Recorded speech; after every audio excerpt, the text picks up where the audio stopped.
With Sunni rebels consolidating control of more towns, there are questions about whether the deployment of up to 300 military advisors may be too little, too late.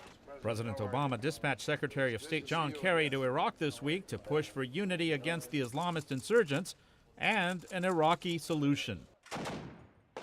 The U.S. troops are meant to give the Iraqi government the support it needs to put down the insurgency. White House spokesman Josh Earnest. This administration does believe that there is time for Iraq's political leaders to make the necessary decisions that will unify the country to confront the terrorist threat, the extremist threat that they're facing in Iraq right now. In addition to the combat-ready military advisors, the president has ordered up to 275 troops to safeguard the U.S. Embassy and other American interests in the country. The job of the U.S. advisors is to assess the capabilities of an Iraqi military troubled by desertions and weak morale.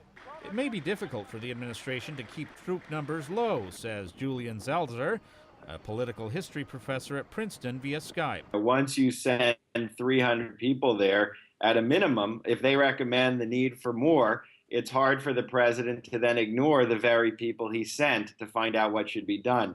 Zelzer says past conflicts like those in Vietnam and Korea have shown how small deployments can become the opening wedge for much bigger operations. Each time the mission gets bigger, the involvement gets bigger, it's very difficult to contain these situations. In Iraq, where the situation is growing more fragile and where the U.S. has already invested deeply, the challenge to limit involvement is perhaps even greater. Luis Ramirez, VOA News, at the White House.